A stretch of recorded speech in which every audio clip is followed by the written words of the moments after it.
예. 아름다운 마음들이 모여서 이 찬송은 아무리 듣고 불러도 지겹지를 않아요. 그렇게 아름다운 찬송입니다. 그래서 가끔 저희들이 이제 기도의 제목을 놓고 기도할 때가 있는데, 오늘도 좋은 사람 만나서 좋은 일 많이 하게 해주십시오 라고 기도할 때가 종종 있어요.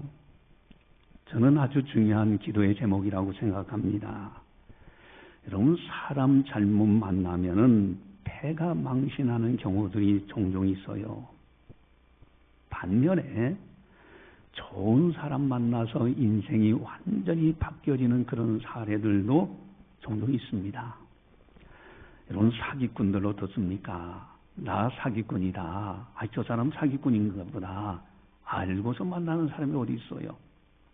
그런데 어느 날 보니까 사기꾼이었어.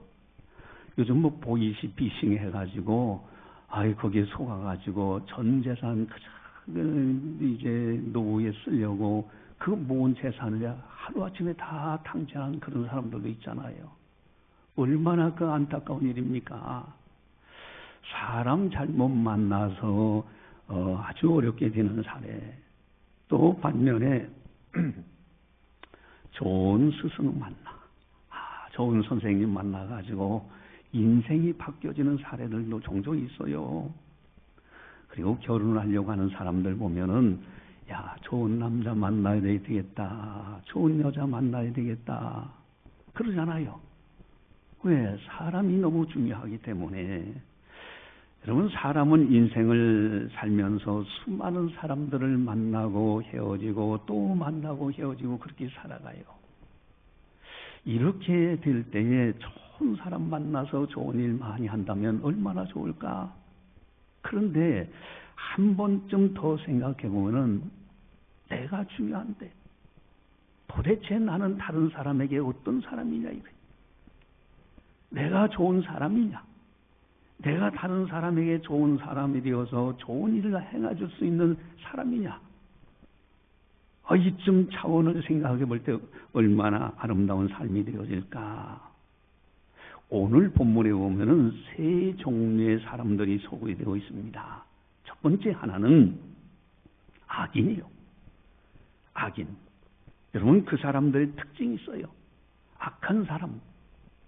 이거는 모양이라도, 악은 모양이라도 버리라고 하셨는데, 이 악인을 만나는 거, 이거는 불행이죠. 또 내가 악인이 됐다면 이건 더 문제예요. 그러면 악한 사람의 특징이 뭘까? 우리 본문 18절, 19절에 보면은, 우리 18절, 19절을 같이 보겠습니다.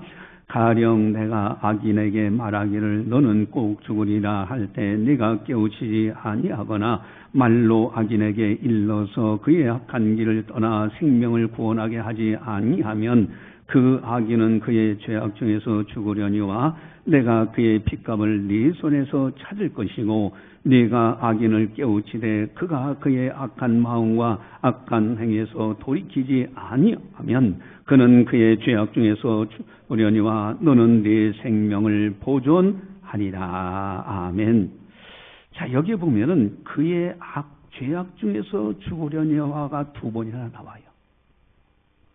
여러분, 악한 사람은 그 자기 악으로 인해서 멸망당하게 돼 있어요. 아무리 파수꾼이 와서 영적으로 깨우쳐도 악한 사람은 돌이키질 않아. 그래서 오늘 본문에 그 죄악 중에서 죽으려니와, 여러분, 이단에 빠진 사람들이요, 정상적인 교회에서 절대 이단에 넘어가지 마십시오. 이런 것이 이단입니다라고 아무리 얘기해줘도요, 이단에 빠진 사람은 돌이키질 않아요. 돌이키면 얼마나 좋아요. 그러면 악한 사람들은 악에 대해서 끊임없이 말씀을 들어도 악한 길에서 돌이키지를 않아요. 왜 그럴까? 19절에 보면요, 19절 한 번 더 같이 한번 보겠습니다. 네가 악인을 깨우치되 그가 그의 악한 마음과 악한 행위에서 돌이키지 아니하면 그는 그의 죄악 중에서 죽으려니와 너는 네 생명을 보존하리라. 아멘. 그의 악한 마음과 악한 행위가 있기 때문에 마음 자체가 악이 있어요. 그러니 아무리 깨우치는 말씀을 들어도 돌이키지를 않아. 이게 악인의 특성입니다. 또 반면에 두 번째 종류의 사람이 있는데 의인입니다. 의인, 의롭게 살아가는 거예요. 똑같은 인생을 살아가는데 어떤 이는 악인으로 살고 어떤 이는 의인으로 살아가. 그렇다면은 이 의인들의 특징이 뭘까? 그것이 오늘 20절, 21절에 나와 있는데 우리 20절, 21절을 같이 함께 보겠습니다. 또 의인이 그의 공의에서 돌이켜 악을 행할 때에는 이미 행한 그의 공의는 기억할 바 아니라 내가 그 앞에 거치는 것을 두면 그가 죽을지니 이는 내가 그를 깨우치지 않음이니라. 그는 그의 죄 중에서 죽으려니와 그의 빚값은 내가 네 손에서 찾으리라. 그러나 네가 그 의인을 깨우쳐 범죄하지 아니하게 하므로 그가 범죄하지 아니하면 정령 살리니 이는 깨우침을 받음이며 너도 네 영혼을 보존하리라. 아멘. 여기에 중요한 것이 있는데 의인은 이미 행한 공의가 있어요. 뭔가 의롭게 살아보려고 했어요. 교회도 열심히 다녀보려고 했고 그래도 하나님 앞에 바르게 살아보려고 했던 사람들. 그런데 그런 사람들이 실수했어. 악행을 했어. 이럴 때 바수꾼이 와서 깨우칩니다. 그런데 악인은 깨우쳐도 그 죄악 중에서 죄 중에 죽지만은 의인은 깨우치면은 돌이켜 범죄하지 않냐. 이것이 다른 점이에요. 그러니까 악을 행하면서 죄를 지면서도 당연시 여기는 것이 악인이요. 죄를 졌을 때, 실수했을 때 그것을 깨우치는 말씀을 들을 때는 돌이킬 줄 알아. 그래서 범죄하지 아니하면이라고 그 나오는 거예요. 거기에는 악을 깨우쳤는데도 돌이키지 아니한다는 단어가 없어요. 바로 21절의 의인의 모습인데 다시 한번 또 보도록 하겠습니다. 같이 봅니다. 그러나 내가 그 의인을 깨우쳐 범죄하지 아니하게 하므로 그가 범죄하지 아니하면 정령 살리니 이는 깨우침을 받음이며 너도 네 영혼을 보존하리라. 아멘. 여러분, 말씀을 들을 때 깨닫게 되면 바꿀 줄 아는 것이 의인이요.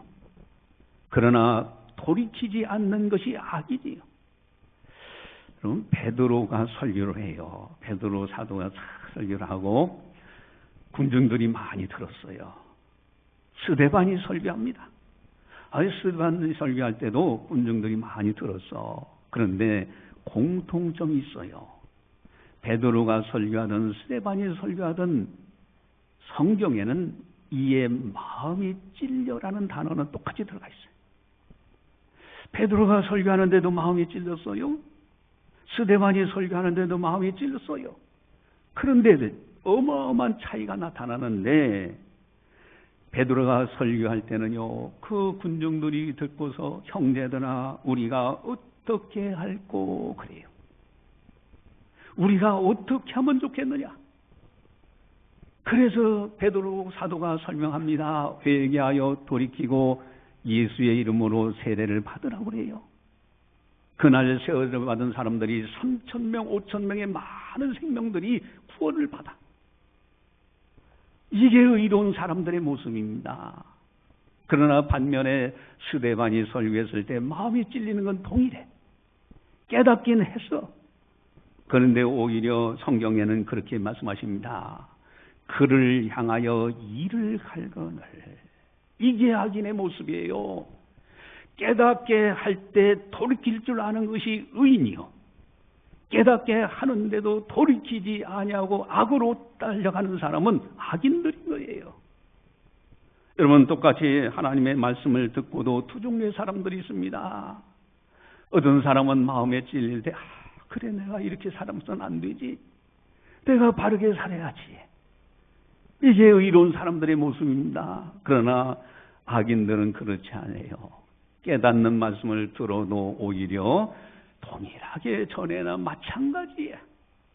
한 귀로 듣고 한 귀로 흘러버려. 오히려 이를 가는 사람들도 있어. 이게 악인들의 모습이다. 오늘 본문에서 의인과 악인 똑같은 인생을 살아가는데도 두 종류의 사람들이 있어요. 그 다음에 또 한 종류의 사람이 있습니다.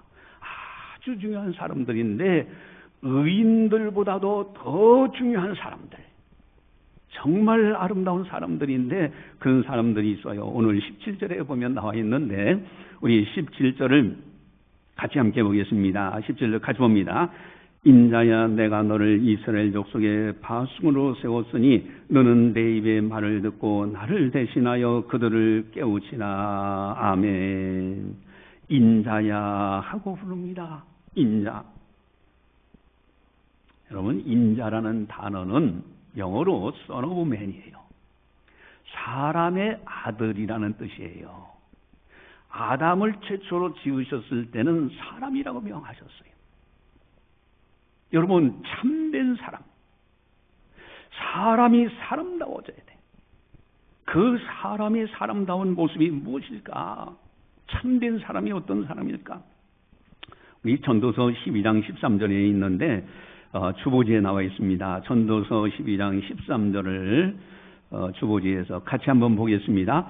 일의 결국을 다 들었으니 하나님을 경외하고 그의 명령들을 지킬지어다. 이것이 모든 사람의 본분이니라. 아멘. 모든 사람의 본분, 사람이 사람답게 되어지는 것, 하나님을 경외하고 그의 명령들을 지켜 행하는 사람입니다. 이것이 진정한 사람이에요. 이것이 인자인 거, 인자. 그런 사람들을 하나님께서는 분명히 17절에도 그렇게 말씀하십니다. 인자야, 내가 너를 이스라엘의 파수꾼으로 세웠으니. 여러분,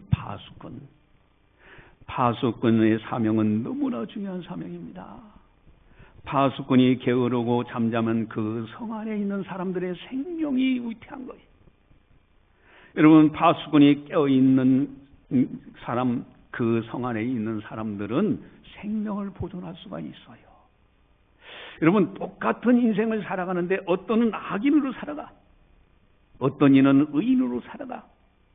이제 의인보다도 더 소중한 파수꾼의 사명자로 살아간다. 이거야말로 이상에서 더 이상 귀한 사명이 없습니다. 여러분, 파수꾼의 사명, 하나님은 우리들을 영적인 파수꾼으로 세우셨습니다. 여러분, 영적인 파수꾼은 영적인 생명을 지키는 사람들이에요. 만약에 영적인 파수꾼이 영적인 사명을 감당치 않으면 어떻게 될까? 많은 사람들이 지옥 형벌을 피할 길이 없어요. 만약에 영적인 파수꾼이 사명을 감당치 못하면은 많은 사람들이 마귀의 올무에서 벗어날 수가 없어. 만약에 영적인 파수꾼이 사명을 감당치 못하면은 죄악의 올무에서 벗어날 수가 없어요.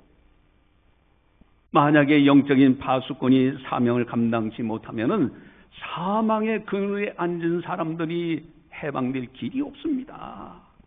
여러분, 영적인 파수꾼은 어마어마한 사명을 가지고 있어요. 의인으로 사는 정도가 아니에요. 나만을 위해서 사는 정도가 아닙니다. 생명을 살리는, 생명을 보존하는 어마어마한 사명이 파수꾼의 사명이에요.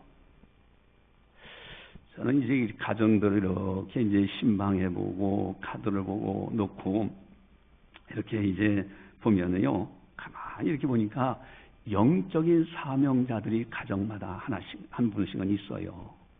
그 사람이 그 가정의 영적인 파수꾼이에요.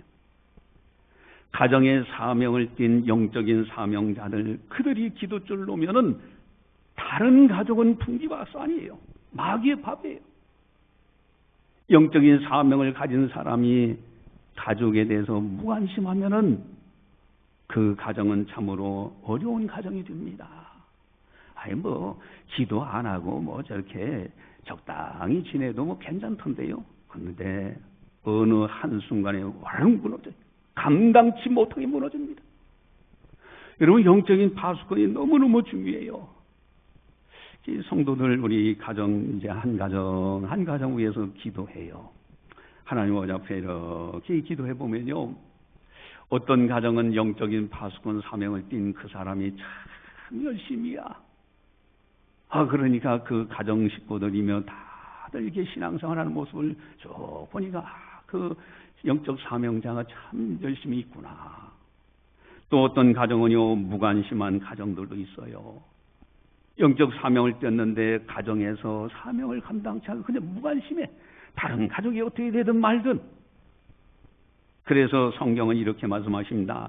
고린도전서 3장 15절 주보지에 보니까, 고린도전서 3장 15절이에요. 주보지 가져오겠습니다. 누구든지 그 공적이 불타면 해를 받으리니 그러나 자신은 구원을 받되 불 가운데서 받은 것 같으리라. 아멘. 여러분, 마지막의 순간에 자기 하나는 가까스로 구원받아. 그저 불 가운데서 그 사람 한 사람 자기 목숨 하나, 자기 하나 영적으로 구원받는 거예요. 다른 가정은 어떻게 되겠어요? 여러분, 무관심한 영적인 파수꾼 그래요. 또 어떤 가정은요, 영적인 파수꾼마저 영적인 잠을 잡니다. 여러분, 영적으로 잠을 자. 그러니 다른 가족들은 어떻게 되겠어요? 그래서 가족들, 아이고, 우리 가족이 뭐 그냥 말하면 싫어하고, 뭐 종교 문제니 뭐 교회 얘기한다 싫어하고, 그러니 그저 그냥 내버려 두고 그 정도뿐만 아니라 자기도 영적으로 잠자. 아이고, 오늘 주일인데 어디 놀러 가자. 그래, 같이 가자. 그저 대충 세상하고 짝하며 살아가요. 여러분, 과연 그 결말은 어떻게 될까? 오늘 본문의 세 종류의 사람들을 봅니다. 하나는 틀어도 깨우쳐도요, 돌이키지 않는 악인들이 있어요. 또 하나는 의인들이 있습니다. 깨닫게 될 때는 돌이킬 줄 알아. 또 한 종류의 사람이 있습니다. 의인 정도가 아니라 이제는 인자야 너를 파수꾼으로 세웠으다. 하나님 앞에 사명자로 살아가는 영적 제사장, 영적 사명자로 살아가는 그런 사람으로 살아요. 과연 나는 어떻게 속해 있는 사람인가? 하나님이 나를 보실 때 나를 어떻게 보실까? 우리 여기 계신 분들은 모두가 다 영적인 사명자, 영적인 파수꾼이 되시기를 주님의 이름으로 간절히 축원합니다. 여러분, 영적인 파수꾼 과연 어떻게 사명을 감당해야 될까? 중요한 것이 있습니다. 첫 번째 하나는 우리 17절을 같이 한번 보겠습니다. 17절 같이 보입니다. 인자야 내가 너를 이스라엘 족속의 파수꾼으로 세웠으니 너는 내 입의 말을 듣고 나를 대신하여 그들을 깨우치라. 아멘. 너는 내 입의 말을 듣고, 사명자들은 하나님 말씀을 듣는 데 성공해야 돼요. 내가 먼저 하나님의 말씀을 잘 들을 줄 알아야 다른 가족들을 깨우치고요, 다른 사람을 깨우치죠. 하나님 앞에서 하나님의 말씀을 잘 듣는 자가 되어야 됩니다. 사명자가 해야 될 첫 번째예요. 나부터 말씀을 잘 들어야 되는 거예요. 나부터 깨달아야 되는 거예요. 그래서 사도행전 10장 33절 고넬료 가정을 가만히 보세요. 고넬료 가정은요, 고넬료가 영적인 파수꾼이에요. 그래서 온 집안이 그 고넬료로 인해서 다 하나님을 경외하고 기도 많이 하는 가정이에요. 그래서 하나님께서는 고넬료에게 천사를 보내셔서 네가 기도하는 거, 네가 구제하는 거 하나님 앞에 상달하여 기억하신 바가 되었노라고. 이때 베드로 사도를 초청해서 가정 예배를 드리라고 합니다.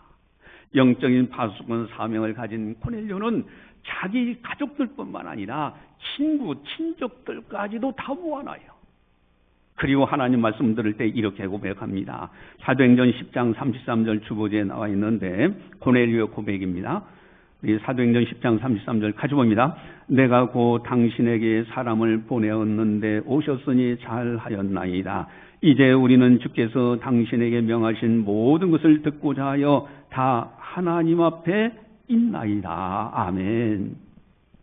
여러분, 당신에게 하나님께서 명하신 모든 것, 하나님이 분명히 당신에게 명하신 말씀이 있을 거다. 우리는 그 말씀을 듣고자 해서 하나님 앞에 있습니다. 이렇게 고백을 해요. 여러분, 이게 영적인 파수꾼의 아름다운 모습이에요. 사명자들은 말씀 속에서 살아야 되는 겁니다. 누가복음 8장 15절에 보면은 주보지에 나와 있죠. 자, 누가복음 8장 15절 같이 보겠습니다. 좋은 땅에 있다는 것은 착하고 좋은 마음으로 말씀을 듣고 지키어 인내로 결실하는 자니라. 아멘. 말씀 듣는 자세가 달라. 착하고 좋은 마음으로 말씀을 들어요. 그리고 잘 들을 뿐만 아니라 듣고 지키어 인내로 결실하는 자예요. 여러분, 이렇게 사명자 파수꾼이 말씀을 잘 들어야 다른 가족들을 깨닫게 하죠. 그리고 사랑하는 사람을 깨우칠 수가 있죠. 여러분, 영적인 파수꾼의 첫 번째는요, 하나님의 말씀을 잘 듣는 데서부터 시작하는 거예요. 두 번째는요, 우리 17절을 보시면은 성경 17절 함께 보겠습니다.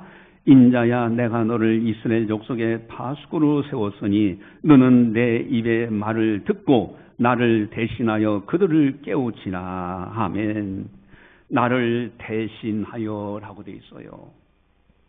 여러분, 영적인 파수꾼은 단순한 사람이 아니야. 하나님을 대신해서 깨우치는 사람들이에요. 여러분, 하나님은요, 사람을 통해서 일하고 계십니다. 사람을 선택하시고 일꾼을 선택하시고 그를 통해서 일하고 계신 거예요.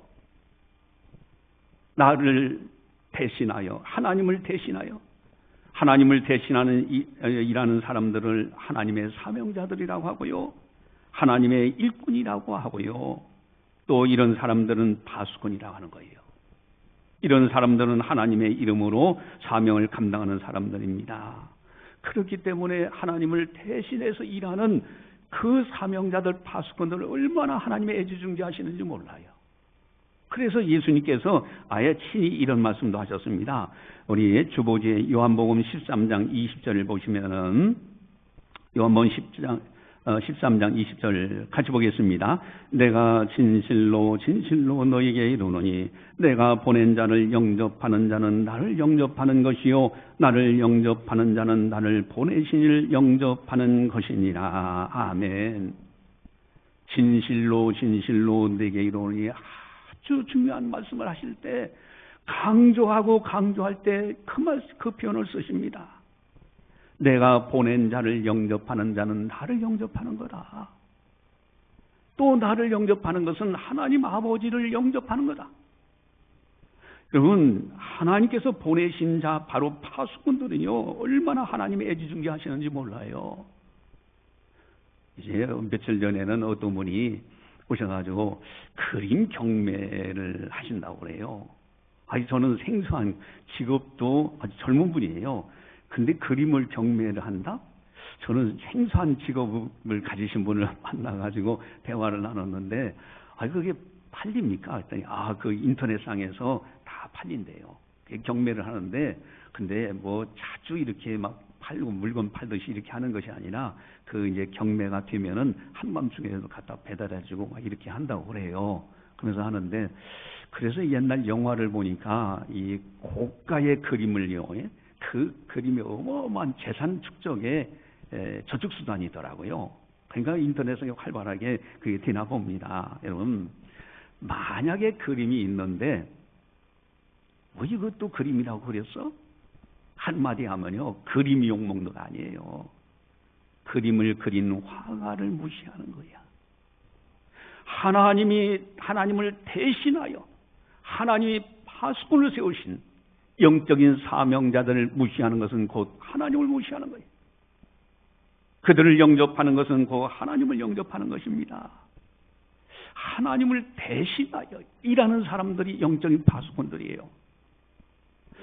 하늘산 기도원 원장이 이천성보선 이제 돌아가셨는데, 저는 그 당시에 캐셔마크가 많았어요. 왜냐하면은 이분이 집회하는데, 저는 거기 가서 방언의 은사를 경험하고 체험한 적이 있는데, 그분은 그저 집회하는데 뭐 수천 명이 모여. 그래 모였는데, 옛날 서리집사 때죠.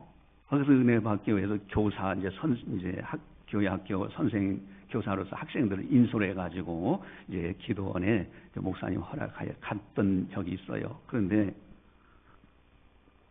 이분이 저 시작하자마자 막 쌍시오부터 나와요. 저는 욕을 해도 그렇게 욕을 잘하는 목사님은 처음 봐요. 아니 세상 사람들도 그렇게 욕하는 사람 없는데 뭐 그냥 쌍시오부터 욕으로 시작해서 욕으로 끝나면서 설교하는데, 야 이게 뭐야? 이게 목사님은 인격적이고 뭔가 좀 점잖하고 뭐 이렇게 해야 될 것 같은데 이게 막 쌍시오부터 시작해서 욕으로 시작하는데 전 거기서 기도하다가 방언의 은사를 받았어요. 근데 가만히 생각해 보니까 그렇지. 사람의 수준에서 보면 이런 사람 저런 사람 판단할지 몰라도 일단은 하나님이 쓰시는 사람은 하나님이 책임져 주시는구나. 그를 통해서 성령의 역사, 성령의 권능의 역사가 나타나는구나. 그건 하나님의 소관이에요. 여러분 영적인 파수꾼들이요, 하나님을 대신하여 일하는 사람들이에요. 그래서 하나님 앞에 정말 자부심을 가져야 되는 겁니다. 그런데 그렇게 어쨌든 그분은요 좀 일찍 세상을 떠나셨어요. 하나님이 일찍 부르시더라고. 그래서 그런 것과 연관해서 이제 목사가 돼서 생각을 해보면서 나는 내 입에서는 절대 욕은 안 나오게 해야 되겠다. 저는 화나도요 욕만큼은 안 해. 지금까지 제가 욕하는 거 들어본 사람 한 사람도 없을 겁니다. 어쨌든요 중요한 것은 하나님을 대신하여 일하는 사람들이에요. 그 사명감을 가져야 돼요. 세 번째는요 17절을 또 보시면은 우리 17절 같이 보겠습니다. 인자야 내가 너를 이스라엘 족속의 파수꾼으로 세웠으니 너는 내 입의 말을 듣고 나를 대신하여 그들을 깨우치라. 아멘. 그들을 깨우치라. 여러분 파수꾼은 사람을 깨우치는 사명을 가지고 있어요. 여기에는 악인이라고 해서 해야 되고 의인이라고 해서 해야 되고 악인이라고 해서 하지 말아야 돼. 그게 아닙니다. 악인이든지 의인이든지 남자든지 여자든지 노인이든 어린이든 남녀노소 누구에게나 깨우쳐야 되는 거예요. 미운 사람이든 좋아하는 사람이든 다 깨우쳐야 될 사명이에요. 이것이 영적인 파수꾼의 사명입니다. 여러분 영적인 파수꾼의 사명 열심히 깨우쳐야 됩니다. 가정에서도 미운 짓 하는 아이들이 있어도 깨우쳐야 되고요. 똑똑하게 잘하는 효자스러운 자녀가 있어도 깨우쳐야 되고요. 이 영적인 파수꾼, 영적 제사장의 사명들이에요. 제가 한 번은 여기 사거리에 이렇게 이제 신호등이 있어서 건너려고 하는데 옆에 보니까 요즘은 학생들이요 초등학교만 다녀도요 덩치가 커요. 학생이 하나가 서 있길래 그 학생한테 학생은 몇 학년인가 그랬더니 저 초등학교 4학년이에요. 그래. 4학년인데도 덩치가 아주 좋아요. 아주 핸섬하게 잘생겨서 아마도 여기 군인 아파트 사는 아이 같은데, 그래서 자네는 하나님이 계시다고 믿는가 안 계시다고 믿는가? 계신가 안 계신가? 그렇게 질문했더니 하나님 안 계십니다. 딱 그래요. 그러길래 제가 그랬어요. 자, 여기 승용차, 여기 저 승용차 쭉 서 있더라고요. 그래서 자, 저 승용차가 만든 사람이 없으면 저 승용차 있을 수 있을까? 없지요. 그리고 여기 나무들이 있고 저기 새들이 있고 또 하늘에 구름이 흘러가고 그러는데 우리가 밥 먹을 때 쌀, 사과, 감, 귤 우리가 먹는 거 사람이 만들 수 있나? 없지요. 그러면은 그것이 존재한다면 만드신 분이 안 계실까? 그랬더니 이 학생이요 벌써 깨닫고 하나님 계시네요. 그래. 그래서 자네 창신교 알아? 그랬더니 잘한대. 여기 이제 바로 그래서 이제 교회에 좀 나와봐 이렇게 하고서 신호가 바뀌어가지고 건너오면서 헤어진 적이 있는데, 여러분 깨우치는 사명이 우리에게 있는 거예요. 가정에서도 마찬가지예요. 그래서 영적인 사명을 가진 파수꾼이 있는 가정들은 어떡합니까? 주일날 되면요 막 다른 가족들은 주일날 어디 놀러 가래, 주일 성수해야 돼, 교회 나가야 돼, 막 강권하고 강요하고 싸우다시피 해서 데리고 와요. 그게 참된 사명 감당하는 거예요. 여러분 교회 신앙생활할 때 교회를 잘 섬기도록 말씀대로 살도록 강권하는 것, 이게 영적인 파수꾼의 사명을 감당하는 거예요. 이럴 때 다른 가족들이 살아납니다. 함께 살아날 수 있어요. 여러분, 파수꾼에게는 어마어마한 책임이 따릅니다. 그러나 반면에 책임 잘 감당하면 하늘의 별과 같이 빛나는 거예요. 오늘 본문에 보니까 18절 19절 보면요. 자, 18절 19절 같이 한번 보겠습니다.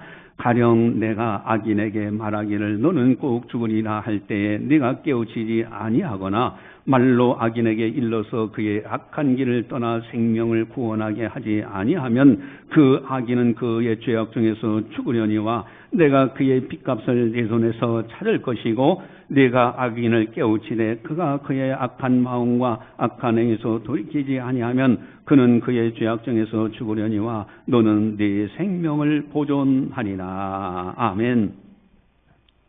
여러분, 악인에게도 깨우치는 거예요. 만약에 악인을 깨우치지 않고 내버려뒀다. 그 악인은 죄를 짓는 악인이기 때문에 죄악 중에서 죽어. 언젠가는 죽어요. 그런데 그의 핏값을 너에게서 찾겠다는 거예요. 이게 무서운 책임감입니다.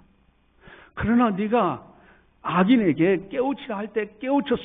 막 외쳤어요. 이단에 절대 가지 마십시오. 신천지 이단, 여호와 증인 이단, 하나님의 교회 이단. 엊그제는 이제 여기서 손님이 와가지고 국밥집에서 식사 한 그릇 하면서 했더니 교회 얘기하면 제가 힘듭니다 그래요. 아니 왜 힘드냐? 그랬더니 자기 부인이 하나님의 교회에 빠졌다. 이 하나님의 교회 이단입니다. 그래가지고 그래서 일체 나가지 말라고 자기가 했다는 거예요. 근데 특이한 것은 하나님의 교회는 이상하게 신천지를 그것도 미워한다네요. 근데 그 근원을 살펴보면요. 하나님의 교회나 장길자, 하나님의 교회나 신천지나 또 여호와 증인 다른 이단들은요, 뿌리가 다 비슷합니다. 처음에 시작의 그 교리들이 다 비슷해요. 그래서 여기 연구해 보면 이거거나 저쪽 연구하면 다 비슷비슷한 내용들이에요. 여러분, 어쨌든요. 그러면서 그분이 그래요. 그러면은 하나님의 말씀 성경을 통해서만이 그를 건져낼 수가 있을 겁니다. 그랬더니 지금 우리 주장로님과 같이 이제 식사를 같이 하고 있었는데, 그러면서 자 봐라 하면서 자기 부인한테 성경을 가지고 자기도 모르는 상태에서 막 설명을 했더라고요. 아니 예수님은 한 분이시지. 예수님이 그럼 또 다시 당길자 다른 신우에서 또 동생 형으로 또 오는 거냐 하면서 막 따지고 들었다고 하더라고요. 그래서 일단은 교회 못 나가도록 했다라고 얘기를 하는 걸 들었어요. 여러분, 파수꾼에게 깨닫게 깨우치도록 할 때 깨우쳐주려고 노력했어요. 그런데 악인은 안 들어. 그러니까 그 사람은 그 죄악 중에서 죽어요. 죽어도 그 핏값을 파수꾼에서 찾지 않는다는 거예요. 왜? 깨우치려고 했기 때문에. 이게 영적인 파수꾼의 사명의 어마어마한 책임감입니다.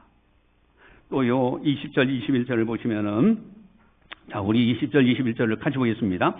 또 의인이 그의 공의에서 돌이켜 악을 행할 때에는 이미 행한 그의 공의는 기억할 바 아니라 내가 그 앞에 거치는 것을 두면 그가 죽을지니 이는 내가 그를 깨우치지 않음이니라. 그는 그의 죄 중에서 죽으려니와 그의 빚값은 내가 네 손에서 찾으리라. 그러나 네가 그 의인을 깨우쳐 범죄하지 아니하게 하므로 그가 범죄하지 아니하면 정령 살리니 이는 깨우침을 받음이며 너도 네 영혼을 보존하리라. 아멘. 의인이 실수했어요. 그러면은 내버려둬. 파수꾼이 내버려두면 그가 죄악 중에 죽습니다. 하나님께서 거치는 걸 둬요. 그의 핏값을 깨우치지 않은 그 사명자에게서도 찾는다는 거예요. 그러나 의인이 실수해서 악을 행했어요. 너 그렇게 하면 안 된다. 돌이켜야 된다. 범죄하지 말아야 된다. 그랬더니 이 의인이 듣고 그래 내가 잘못했지.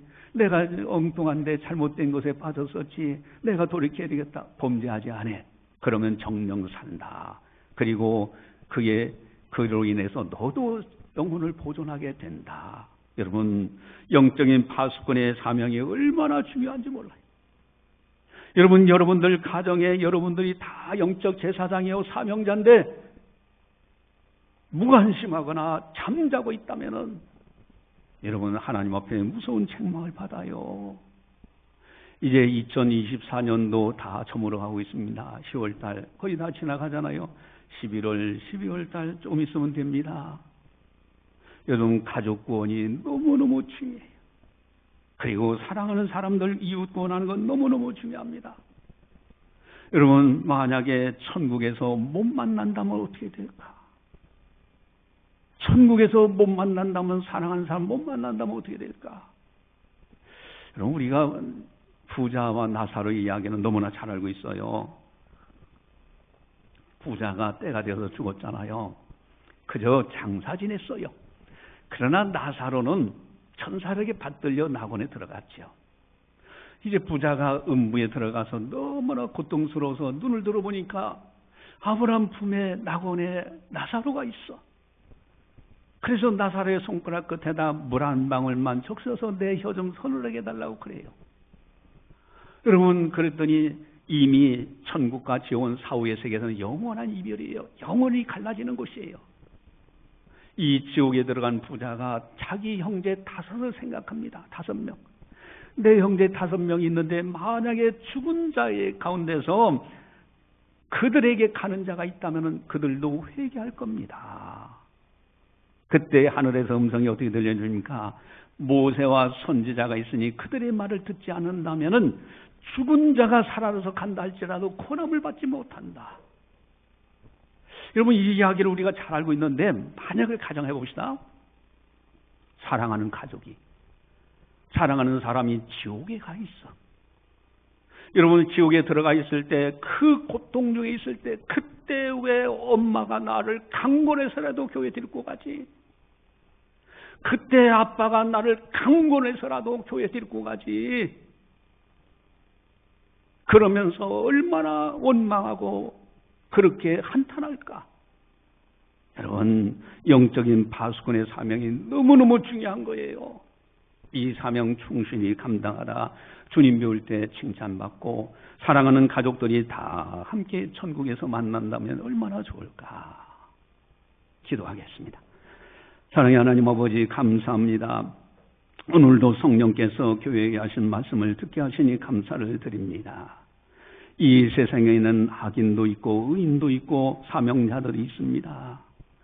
깨우침을 받더라도 악을 행하며 살아가는 사람들, 반면에 깨우침을 받을 때 돌이킬 줄 아는 사람들, 의로운 사람들, 또 사명자 파수꾼으로 세우셔서 인자야 내가 너를 파수꾼으로 세웠으니 참으로 사명자로 살아서 그 사명자 한 사람으로 인하여 가족들이 살고 그 한 사람으로 인하여 직장에 다른 사람들이 살고 이웃들이 살아가는 복의 근원의 모습, 아버지 하나님 우리들이 어떤 인생을 살아가야 되는지 저희들에게 이제는 깨우침을 주셨사오니 인자할 때 우리가 내가 여기 있나이다 파수꾼으로 세우셨사오니 사명 잘 감당하다 주님 배울 때 칭찬과 상급과 면류관 받는 아름다운 성도들 다 되게 하여 주시옵소서.